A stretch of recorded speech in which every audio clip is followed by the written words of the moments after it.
오늘 주신 하나님 말씀은 창세기 22장 1절에서 19절까지입니다. 같이 교독해서 읽겠습니다. 그 일 후에 하나님이 아브라함을 시험하시려고 그를 부르시되 아브라함아 하시니 그가 이르되 내가 여기 있나이다.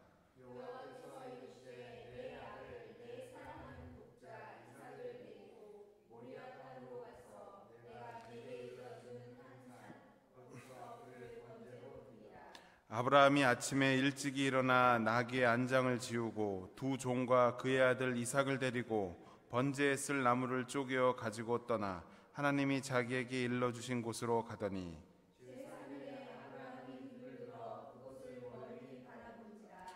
이에 아브라함이 종들에게 이르되 너희는 나귀와 함께 여기서 기다리라. 내가 아이와 함께 저기 가서 예배하고 우리가 너희에게로 돌아오리라 하고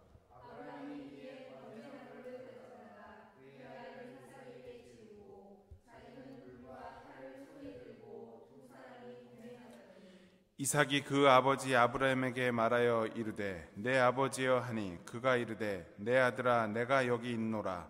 이삭이 이르되 불과 나무는 있거니와 번제할 어린 양은 어디 있나이까.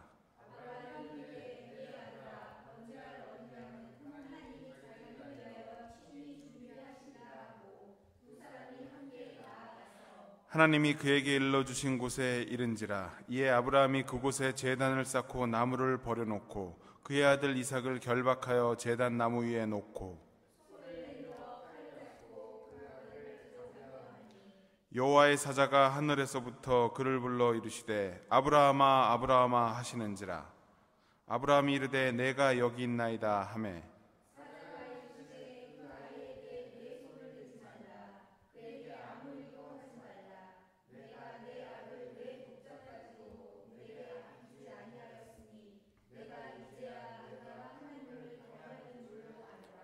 아브라함이 눈을 들어 살펴본즉 한 수장이 뒤에 있는데 뿔이 수풀에 걸려 있는지라. 아브라함이 가서 그 수장을 가져다가 이들을 대신하여 번제로 드렸더라.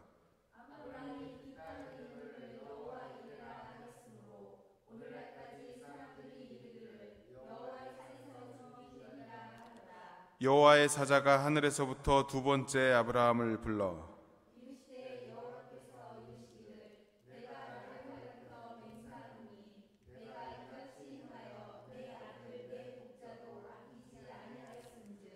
내가 내게 큰 복을 주고 내 씨가 크게 번성하여 하늘의 별과 같고 바닷가의 모래와 같게 하리니 내 씨가 그 대적의 성문을 차지하리라.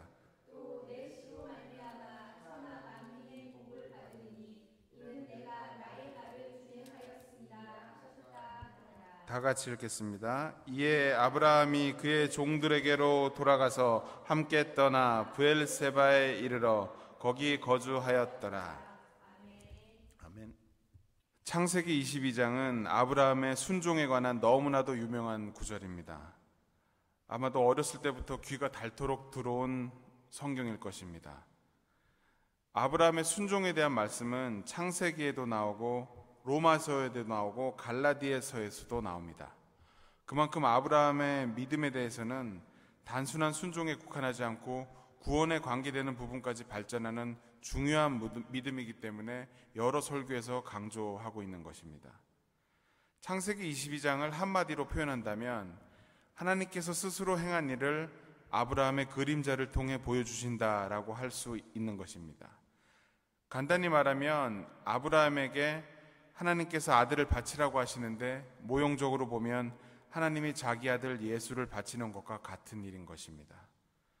하나님께서 먼저 행하시는 일을 보여주시는 것이기 때문에 하나님이 성도들에게 이렇게 살라고 명령하는 것이 아니라 하나님께서 내가 앞에서 이렇게 갈 테니 너희는 따라오라라고 하신 맥락임을 기억하시기 바랍니다.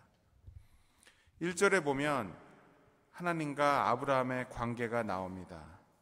하나님이 아브라함을 시험하시려고 라고 써 있습니다. 여기서 우리는 시험하시려고 라는 말을 주목해서 봐야 합니다. 하나님이 아브라함에게 요구하는 순종은 단순한 명령이나 강요가 아니라는 것을 금방 알 수 있습니다. 하나님께서는 어떤 의도를 가지고 순종을 명령하시고 계신 것입니다. 그러니까 그 시험이라고 하는 것은 우리가 학교 시험하고 연관시켜보면 쉽게 이해를 할 수 있습니다. 예를 들어 고등학교에서 수학 능력 평가를 보는 것은 대학이라는 곳을 들어가기 위한 하나의 과정입니다. 그렇다면 하나님께서 이 순종을 요구하시는 것은 아브라함에게 더 큰 것을 주기 위해서 그 복을 받을 만한 그릇이 되는가 안 되는가 판단하시기 위해서 시험하신다고 말씀을 하시고 계시는 것입니다. 하나님은 다 아시지만 그걸 아브라함 스스로가 감당할 수 있도록, 아니 큰 복을 받을 수 있는 사람이 되도록 만들어가는 과정인 것입니다. 또 하나 중요한 것은 하나님이 순종을 아브라함에게만 테스트했지 다른 사람에게 테스트하지는 않았다는 것입니다. 그것은 무엇을 말하는 것일까요? 순종의 부담은 선택받은 자만이 할 수 있는 축복이고 특권인 것입니다. 그럼 우리 두바이 사랑의 교회 성도 여러분이 마음속에 순종의 부담이 있다면 그건 선택받은 자만이 받을 수 있는 축복을 주시는구나, 특권을 주시는구나, 그렇게 생각하시기 바랍니다. 또 여기서 하나님의 순종에 대한 부름에 아브라함은 저 여기 있습니다 라고 답을 합니다. 내가 여기 있나이다. 그 말은 내가 하나님 명령을 받들기 위한 준비가 되어 있습니다 라고 말하는 것입니다. 순종은 그 순종의 행위뿐만이 아니라 순종하기 원하는 자세부터 출발하는 것입니다. 구체적인 순종보다 이미 순종하기 전에 순종의 태도를 아브라함은 보여주었습니다. 내가 여기 있습니다 라고 고백했습니다. 그래서 우리 순종의 시작은 언제나 하나님이 명령하시면 따를 준비가 되어 있습니다. 그런 마음 자세를 갖고 살아야 한다는 것을 가르쳐주고 계시는 것입니다. 2절에 보면 하나님은 너의 아들, 너 사랑하는 독자 이삭을 구체적으로 명시하고 계십니다. 그냥 하나님께서 아들을 바쳐라 이렇게 하시지 않았습니다. 그 말은 결코 순종이 쉽지 않음을 하나님께서도 아시면서도 하나님께서는 온전한 순종을 요구하고 계시는 것입니다. 첫째로 어떤 순종을 요구하시냐 하면 사람의 제일 약한 부분을 하나님께서 터치하고 계십니다. 사람이 제일 약한 부분이 혈연관계입니다. 남이 잘못하는 것은 야단칠 수 있는데 내 자식이 잘못할 때는 내 자석을 위해서 모른 척하기도 합니다. 이런 부분을 하나님께서는 지적하고 계시는 겁니다. 또 하나는 그 아들은 하나님께서 주신 기적의 선물입니다. 이삭은 아브라함이 100세에 하나님께서 주신 하나님의 자식입니다. 그러나 하나님께서 주신 것을 도로 가져가시겠다고 하시고 계신 겁니다. 두 번째는 감정적인 영역을 순종하라고 하시고 계시는 것입니다. 성경에 보면 내가 사랑하는 것이라고 써 있습니다. 내가 사랑하는 것. 그러니까 순종의 명령은 내가 애정을 갖고 있고 내가 집착하고 있는 그런 부분들을 건드리고 있습니다. 그게 돈이라면 돈이 될 수 있고요. 그게 내 자존심이면 내 자존심이 될 수 있고 아니면 내가 빠져있는 취미생활이 될 수도 있습니다.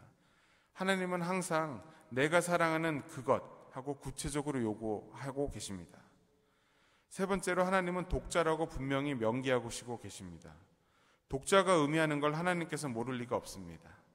그걸 강조하는 이유는 독자, 즉 선택이 없다는 것입니다. 이거 아니면 차선이 없다는 얘기입니다. 사람들은 쉬운 예로 주일날은 예배드리는 날은 반드시 참석해야 한다는 4계명을 우리 모두는 알고 있습니다. 그런데 사람들은 다른 대안이 있다고 생각하곤 합니다. 주일날 다른 일이 생기면 하나님께 드리는 예배가 뒤로 밀려나곤 합니다. 성경 공부 시간에 다른 일이 생기면 성경 공부가 뒤로 밀려나고 합니다. 물론 해외에 살고 있고 일상을 살다 보면 불가피한 점이 없지는 않습니다. 하지만 모두가 그런 불가피한 상황이었는지 우리 모두가 가슴에 손을 얹고 생각해 보시기 바랍니다. 반드시 그렇지는 않을 겁니다. 하지만 성도 여러분, 하나님의 명령은 대안이 없고 성경은 분명히 독자를 바치라고 구체적으로 명기하고 있는 순종의 모델이 분명히 있습니다. 여러분들은 그걸 외면하셔서는 안 될 것입니다.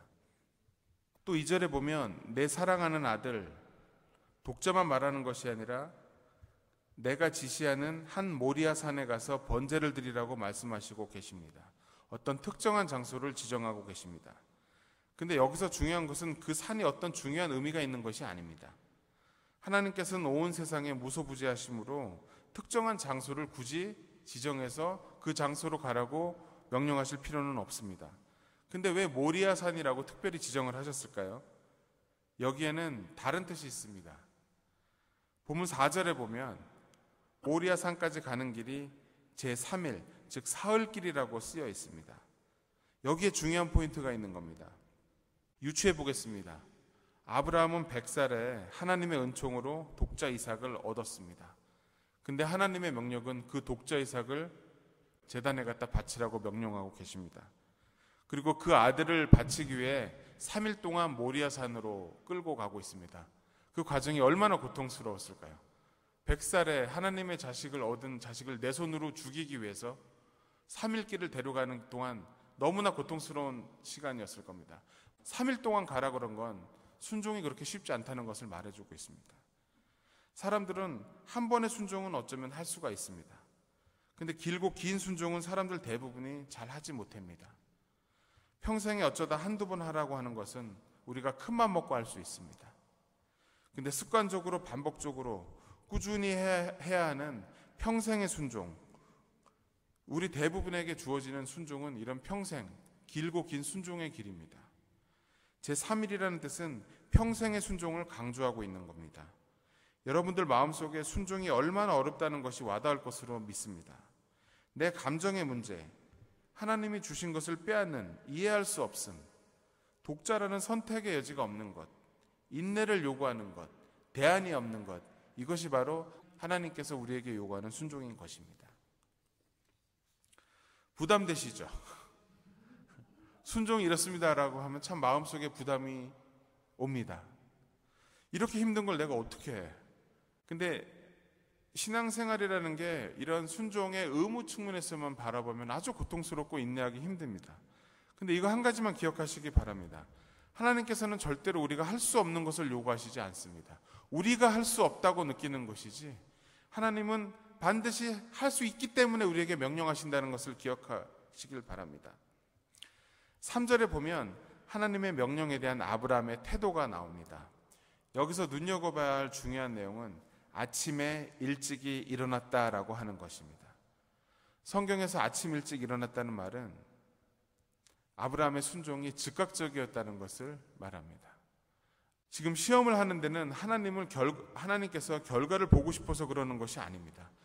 아브라함이 순종의 명령을 받았을 때 그 순종의 명령을 이행하는 과정을 보고 계신 것입니다.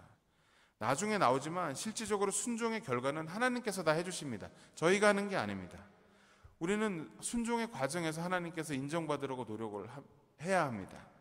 실제로는 내가 헌금을 낸다고 생각하지만 그건 하나님이 헌금을 할 수 있도록 물질을 마련해 주시는 겁니다. 그렇기 때문에 우리가 순종을 하는 거지 내가 큰 마음 먹고 물질을 바치는 것이 아닙니다. 그러니까 아침에 일찍 일어난다는 거 하는 것은 즉 순종이 요구되어질 때 즉각적으로 반응하는 아브라함의 자세가 굉장히 중요하다고 할 수 있습니다. 우리는 신앙생활의 과정에서 항상 순종을 강조합니다. 하지만 바로 순종하지 못하는 이유가 너무나 많습니다. 마음속으로 준비가 되면 그때 해야지, 때가 되면 순종해야지, 그리고 우리는 지금은 순종하지 못하는 여러 가지 그럴듯한 이유를 만들어냅니다. 말을 하기도 하고 내 마음속으로 그런 이유를 대면서 자기 합리화를 시키곤 합니다. 하지만 그 이유는 우리들이 생각하기에 그럴듯한 이유이지 하나님이 보시기에 그럴듯한 이유는 되지 않습니다. 여러분, 저는 다시 한번 이걸 강조합니다. 하나님은 순종의 결과를 보는 것이 아니라 순종의 과정을 보길 원하십니다. 마음속에 순종의 부담이 있으시다면 미루지 마시고 즉시 하나님 앞에 순종하시길 권면합니다. 또 3절 후반부에 보면 번제에 쓸 나무를 쪼개어서 나귀에 메었다라고 했습니다. 그것은 구체적으로 순종하겠다고 하는 하나의 행동 양식을 보여주고 있습니다. 아브라함의 순종은 굉장히 섬세하다는 것을 알 수 있습니다. 우리의 신앙이라는 게 무엇입니까? 하나님의 명령에 즉각적이고 세심하게 순종하여 반응하는 것입니다.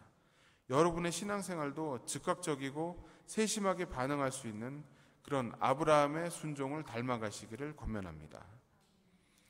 그 다음에 5절에 보시면 하나님과 나와의 관계의 순종은 항상 1대1 관계라는 것을 알 수 있습니다. 아브라함은 종들과 함께 모리아 산으로 갔습니다. 근데 산 밑에 다다랐을 때는 종들에게 여기서 기다리라고 말합니다. 왜냐하면 그것은 아브라함과 이삭이 해야 될 문제이지 종들이 해야 될 문제가 아니었습니다. 종들을 모리아산까지 끌고 올라가지 않고 오히려 이삭에게 종이 짊어졌던 무거운 짐을 지어주게 했습니다. 여러분, 연상되는 것이 혹시 없으십니까? 예. 아주 중요한 장면이 오버랩이 됩니다. 여기서 예수님이 십자가를 지고 골고다 언덕으로 올라갈 때 너무 힘들어 하시니까 로마 병정이 구레네 사람 시몬을 시켜서 십자가를 대신 지게 했습니다. 근데 시몬은 잠깐 지다가 말았지 끝까지 올라가지 않고 결국에는 그 십자가는 예수님께서 지고 골고다 언덕까지 올라가셨습니다. 이것처럼 내게 부담된 순종은 남이 해줄 수 있는 순종이, 남이 해주는 순종이 아닙니다. 내게 부담된 순종은 나의 몫이고 내가 받아 감수해야 되는 순종의 몫인 것입니다. 저는 여기서 중요한 원리를 말씀드리겠습니다. 요즘 신앙인들은 나는 하지 않으면서 다른 사람들이 하는 것을 대리 만족하려고 하는 경향이 아주 많습니다. 예를 들어 나는 선교하지 않습니다. 그런데 교회가 선교를 하면 내가 선교를 한다고 착각합니다. 내가 대리만족을 합니다. 나는 11조 생활을 안 합니다. 그래도 교회가 잘 돌아가면 내가 안 하면서도 대리만족하고 삽니다. 요즘 대형교회의 아주 큰 병폐입니다. 그래서 많은 교인들이 대형교회에만 몰리고 있는데 사실은 십자가 뒤에 숨으려고 대형교회로 몰리는 경향이 강합니다. 그리고 그 속에 숨어서 다른 사람의 순종에 기대어 사는 사람들이 얼마나 많은지 모릅니다. 하지만 성도 여러분, 순종은 하나님과 1:1 관계다라는 것을 꼭 기억하시기 바랍니다. 나중에 하나님 앞에 섰을 때 내 불순종의 문제를 말하게 되지 우리 교회의 불순종의 문제나 우리 교인의 불순종의 문제를 말하지 않습니다. 내 문제를 말하게 됩니다. 하나님 앞에서. 또 5절 말미에 보면 아브라함이 또 다른 중요한 얘기를 합니다. 그는 순종을 하며 내가 거기 가서 일하고 오겠다고 하지 않고 아이와 함께 가서 예배하고 오겠다고 하는 말을 합니다. 아브라함은 순종을 예배라고 봤습니다. 주일날 드리는 예배뿐만이 아니라 우리의 일상의 삶에서 순종하며 사는 것을 거기 가서 예배하고 돌아오겠다는 말로 표현을 하신 것입니다. 순종은 우리 삶의 과정이 되어야 합니다. 예배 시간에, 성경 공부 시간에 참석하는 것만이 순종이라 여기지 마시기 바랍니다. 우리의 삶이 하나님만 바라보고 하나님을 경외하고 사는 것 자체가 우리가 가져야 할 순종의 태도라는 것을 배우시기 바랍니다. 6절에 보면 순종은 또한 고통이라는 것을 알려줍니다. 3절과 6절에 보면 자꾸 반복하여 강조하는 말이 하나 있습니다. 번제나무라는 것입니다. 번제라는 말은 번은 태운다는 번을 말합니다.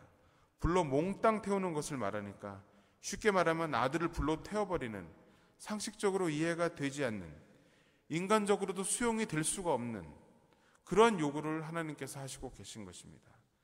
말씀을 알아가는 과정에서 분명 말씀이 요구하는 순종이 내 상식과 부딪히는 경우가 반드시 옵니다. 말씀대로 살아가려고 하니까 세상 방식과 부딪히기도 하고 어쩔 때는 말씀 때문에 환란이 오기도 합니다. 쉬운 예를 들어볼까요? 예수를 믿지 않던 사람이 예수를 영접하고 변화되면 나도 모르게 행동이 변화가 옵니다. 그리고 틈만 하면 예수를 전하고 다닙니다. 그러면 안 믿는 세상 사람들이 예수장이라고 멀리합니다. 그리고 그동안 가졌던 잘 지내왔던 인간관계가 교회 때문에 멀어지기도 합니다. 그리고 힘들어지는 경우가 종종 있습니다. 그러니까 내 이해에 어긋나는, 내가 뭘 포기해야 하는 순종을 요구하면 순종이 잘 안 되는 겁니다. 나는 사람에 따라 인간관계가 중요하다고 생각하는 사람이 있을 수 있는데 그게 교회 생활과 예수 때문에 내가 가까이 했던 인간관계가 멀어질 수 있습니다. 그건 이상한 현상이 아닙니다. 순종을 하려면 내가 가진 것을 내려놓아야 됩니다. 포기해야 됩니다. 내가 가진 것을 내려놓지 않으면 절대 순종이 될 수가 없습니다. 그리고 내가 이해하는 선에서 순종을 하려고 하면 내 머리, 내 지식, 내 자아가 순종을 가로막습니다. 여러분 다 모든 것을 내려놓고 한번 순종해 보세요. 하나님이 어떻게 하시는가 한번 순종해 보시고 하나님의 말씀, 하나님의 역사를 한번 기도해 보십시오. 거기에 순종의 신비가 있습니다. 또 한 가지 여러분 아셔야 될 게 한 가지 있습니다. 여러분을 손가락질하는 세상 사람들도 여러분을 유심히 지켜보고 있다는 것을 아셔야 합니다. 여러분들이 믿는 자로서 살지 않는다면 세상 사람들은 더 욕을 합니다. 개독교라고 욕을 하고 예수쟁이라고 비난을 합니다. 예수를 영접한 사람도 우리랑 똑같네 뭐. 하나도 변한 게 없네. 우리가 썬데이 크리스찬이라고 하면서 우리의 삶이 예수를 믿는 삶으로 변화되지 않는다면 세상 사람들은 저희를 비난합니다. 그건 이상한 현상이 아니라 당연한 현상입니다. 하지만 여러분들이 구별된 삶, 말씀에 순종하는 삶을 산다면 예수 믿는 사람들을 비난하던 세상 사람들, 그 사람들이 예수 믿는 사람들을 보면서 도대체 저 사람의 삶 속에 무엇이 있을까라고 궁금해하기 시작합니다. 그 부분이 바로 전도의 시작점이 되는 부분입니다. 여러분, 절대 말로는 믿지 않는 사람들을 설득할 수가 없습니다. 여러분들이 아무리 미사여가 여러분들이 아무리 노력을 해도 전도는 되지 않습니다. 여러분이 삶 속에서 예수의 향기가 날 때만이, 여러분이 삶 속에서 예수를 전할 때만이 그게 바로 전도의 시작점이 된다는 것을 아시기 바랍니다. 7절에 보면 지금까지 침묵하던 이삭이 아브라함에게 번제할 양이 어디 있나이까? 라고 묻습니다. 아마 아브라함은 가슴이 철렁 내려앉았을 겁니다. 그리고 번제를 드리려면 어린 양이 있어야 되는데 어린 이삭이 보기에도 어린 양이 없는 겁니다. 궁금하지 않았겠습니까? 근데 하지만 이삭은 이 상황이 어떤 상황인지 직감했을 겁니다. 여기서 고대 문헌을 우리가 좀 인용해 볼 필요가 있습니다. 아브라함 시대에는 하무라비 법전이 완성이 되었습니다. 그래서 그 당시에는 지금 시대와는 달라서 가부장이 절대 권력을 가지고 있었습니다. 아내도 죽일 수 있었고 자식도 죽일 수 있었던 그런 시대였습니다. 그래서 아버지가 자식을 죽여서 바치는 일이 그 시절에는 비일비재했습니다. 유추해 보겠습니다. 어린 양이 왜 없는지 이삭이 몰랐을까요? 알았을 겁니다. 여기서 중요한 사실은 아브라함 한 사람의 순종만 가지고는 안 된다는 것입니다. 아브라함이 순종을 해도 내 자식이 순종을 안 하면 안 되는 것입니다. 그러나 이런 말씀을 드리는 까닭은 아브라함이 이 말 이후에 아브라함이 어떤 말도 묻지 않았다고 했습니다. 사실은 어떤 말도 할 수가 없었을 것입니다. 하지만 이삭은 이 모든 상황을 이해했음에도 불구하고 순종을 했다는 것입니다. 우리가 말씀을 전할 때 나는 순종이 되지 않으면서 혹은 순종하지 않으면서 스스로 순종한다고 착각하면서 내 자녀나 이웃들에게 불순종한다고 책망하는 경우가 있습니다. 불평을 하는 경우도 종종 있습니다. 근데 내 밑에 사람들이나 내가 명령했을 때 아니면 내가 말을 전했을 때 들어야 될 사람들이 순종하는 것은 나와 그 사람의 문제가 아닙니다. 그것은 내가 하나님과의 순종의 관계에서 나오는 열매라는 것을 아셔야 합니다. 내가 하나님 앞에서 진실하게 순종하는 자는 내가 말을 전하는 사람도 내 말에 순종을 할 것입니다. 즉 내가 하나님과 하나님 앞에 올바로 서 있어야 내가 전하는 혹은 내가 다스려야 되는 사람들도 내 말에 순종을 한다는 뜻입니다. 아브라함의 순종의 모습을 보이니까 이삭이 그 상황을 알면서도 묵묵히 순종을 하고 따라간 것입니다. 이 말이 무슨 뜻이냐면 순종의 과정에서 순종의 열매를 우리는 이미 거두고 있다는 것입니다. 하나님의 명령은 모리아산에 가서 이삭을 바치라는 것이었습니다. 아직 순종의 명령의 결과는 이루어지지 않았지만 아브라함은 이 순종의 과정 중에서 벌써 순종의 열매를 거두고 있는 겁니다. 아버지가 하나님 앞에서 절대적으로 순종을 하니까 자식이 아버지의 마음을 순종하고 들어가는 것 자체가 아브라함이 얻고 있는 순종의 열매라고 할 수 있는 것입니다. 순종이란 내가 뭘 다 하고 난 다음에 떨어지는 열매가 아니고 순종의 과정에서 순종의 열매는 같이 다가오고 있다는 것을 반드시 기억하시기 바랍니다. 8절에서 아브라함은 아들의 질문에 이렇게 대답을 합니다. 하나님께서 당신을 위하여 친히 준비하실 것이다 라고 했습니다. 하나님께서 친히 준비해 주신다. 여기서 우리는 배워야 합니다. 순종이 이해가 안 되더라도 그리고 내가 할 수 없는 순종을 요구하신다 하더라도 나는 그냥 그 말씀을 따라가면 하나님이 하실 수 있도록 할 거라는 것을 믿으시기 바랍니다. 하나님이 다 하실 거라는 것을 믿으시길 바랍니다. 이 말씀 하나만 붙잡고 가시길 권면합니다. 이해가 안 돼. 불가능해. 그러지 말고 하나님이 하실 수 있다는 것을 붙잡고 걸어가 보십시오. 아브라함은 지금 그것만 붙잡았습니다. 아니, 그것밖에 붙잡을 것이 없었습니다. 로마서에 보면 아브라함의 신앙에 대해 갈 바를 알지 못하고 갔다라고 전하고 있습니다. 이건 아브라함의 특징입니다. 그는 이삭을 바치라고 한 하나님의 명령이 설마 이삭을 죽이라고 하겠어까지라고 의심하지 않았습니다. 어떻게 될지 모릅니다. 일단 명령하시니까 아침에 새벽에 일찍 일어나 즉각적으로 순종을 했습니다. 아브라함은 하나님께서 하실 거라는 거, 그거 하나만 붙잡고 간 것입니다. 여러분, 순종의 결과가, 우리가 순종을 하면 그 결과가 우리에게 어떻게 다가올까, 복으로 다가올까 궁금하십니까? 하지만 그건 우리의 영역이 아닙니다. 그건 하나님께서 하시는 영역입니다. 왜 우리가 하나님의 영역을 고민합니까? 우리가 순종을 하면 어떤 보상을 주실까, 이런 고민하시지 마시기 바랍니다. 그냥 묵묵히 걸어가십시오. 하나님이 하실 거라는 걸 믿고 걸어가시기 바랍니다. 또 하나, 여기서 우리가 신앙생활을 하다 보면 나의 순종 때문에 내 가족이 함께 따라야 하는 경우가 있습니다. 나는 순종을 기꺼이 할 수 있는데 내 가족이나 이웃들은 내 순종에 동참하는 것을 부담스러워하고 못 따라올 때가 있습니다. 그럼 여러분 어떻게 하시겠습니까? 아직 상식으로 이해가 안 되고 그렇기 때문에 상식으로 이해가 될 때까지 기다리라고 말하는 게 맞습니까? 그렇지 않죠. 그때도 방법은 오직 하나님만을 바라보자고 권면하는 것밖에 없습니다.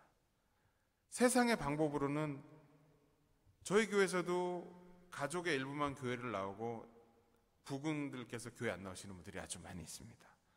근데 그분들을 이해하고 기다린다고 그분들은 절대 교회에 나오지 않습니다. 계속 말씀을 전하십시오. 하나님을 믿고 전하십시오. 내가 내 남편을 설득하고 내가 내 주위를 설득한다고 믿지 마시고 그냥 말씀을 전하십시오. 그렇게 되면 하나님이 어느 순간인가 그분들의 마음을 열어주실 것입니다.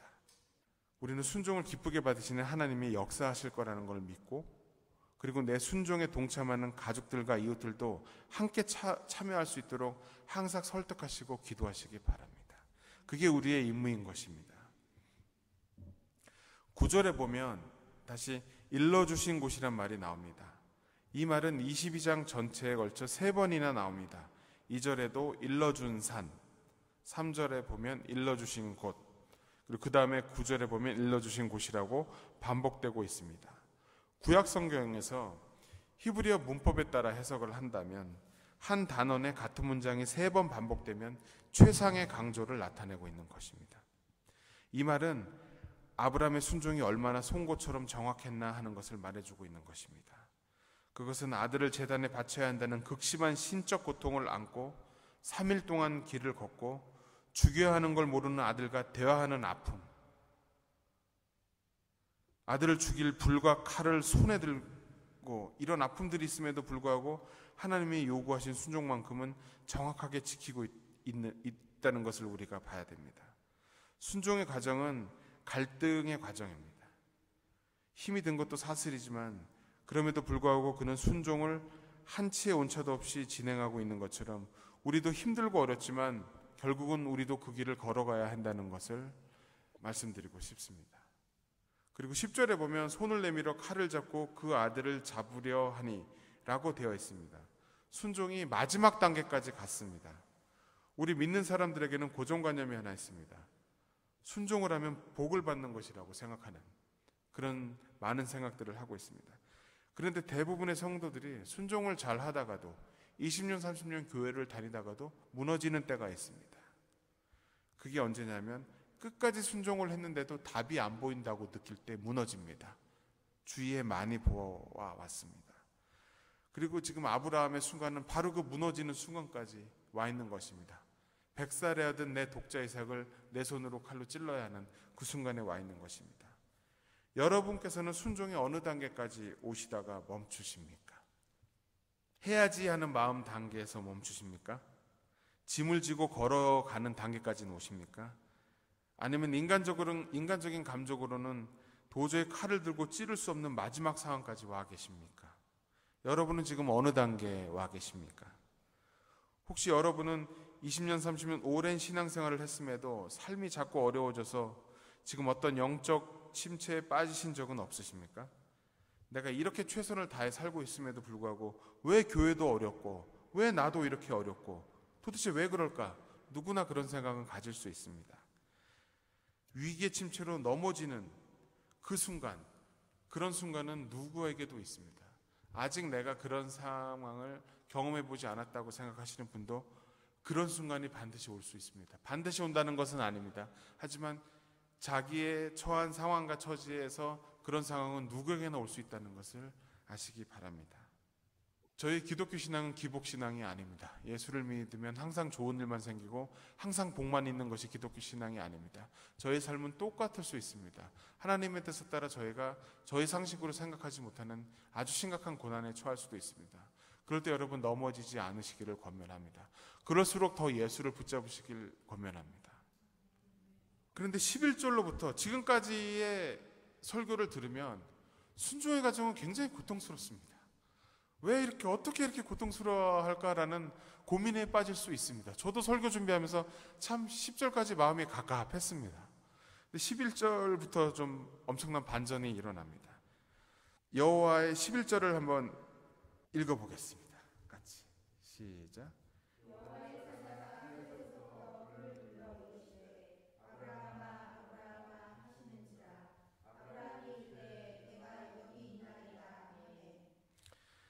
여호와의 사자가 하늘에서부터 그를 불러 이르시되라고 했습니다.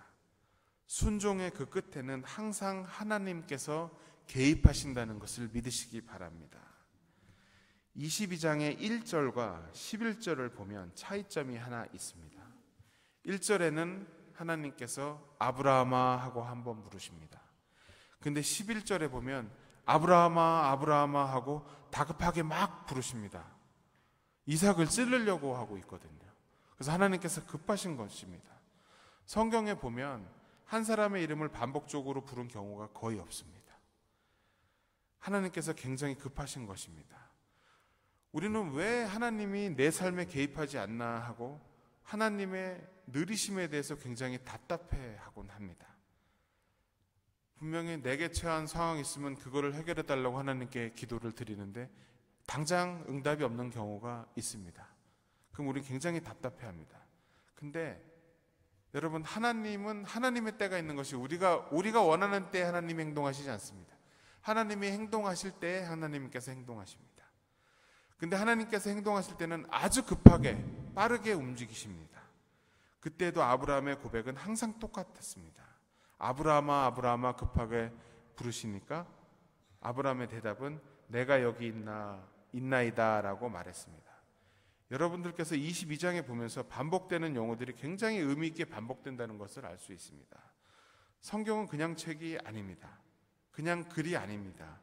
여기서 아브라함은 그 마지막 순간까지도 항상 하나님 앞에 올바르게 서 있었다는 것을 드러내는 것입니다.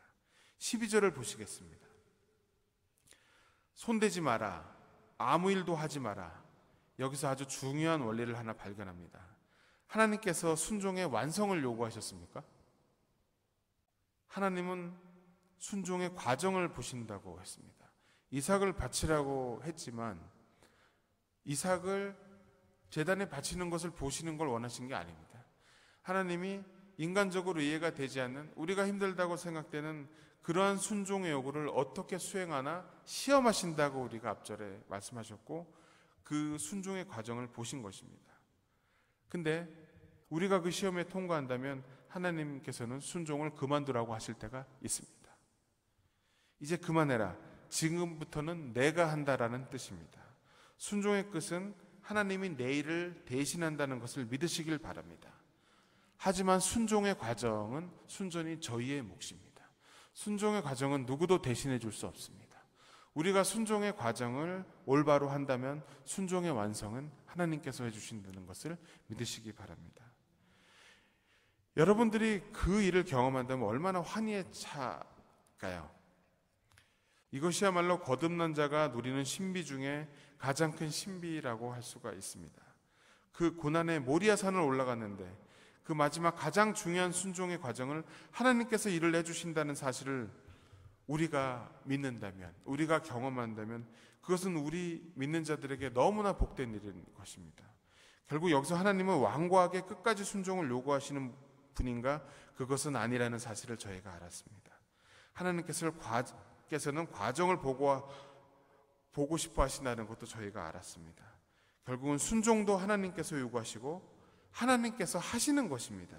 내가 하는 게 아니라는 겁니다. 하나님은 일만 하지 않았습니다. 나 대신 순종을 해주시는 것, 일을 해주시는 것이 아니라 순종의 과정을 걸은 나를 칭찬해 주시고 축복해 주십니다. 첫 번째로 보면 12절에 내가 하나님을 경외하는 줄 아노라 하면서 아브라함의 경외심을 인정하셨습니다. 성경에 신명기나 모세오경에 보면 하나님을 경외하는 자에게 주시는 복이 얼마나 많이 나열되어 있는지 모릅니다. 경외라는 단어 뒤에는 항상 복이 따라온다는 법칙을 기억하시기 바랍니다. 저희의 삶이 하나님을 경외하고 사는지 항상 점검하시면서 사시기를 권면드립니다.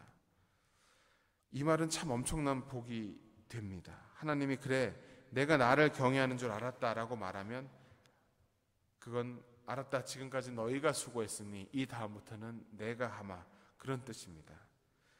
그러니까 성도 여러분, 여러분의 신앙생활이 이 경지를 경험하지 못했다면 힘들 수 있습니다.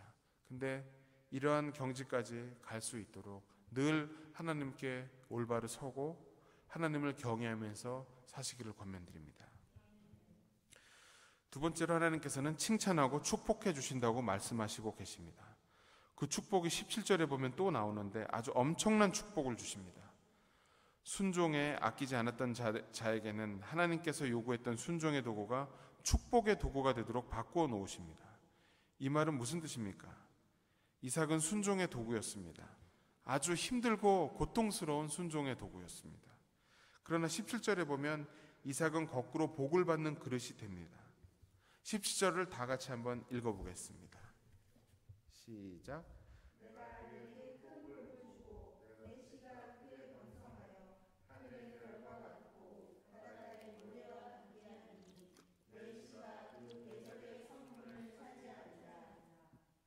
십팔 절도 읽어보겠습니다.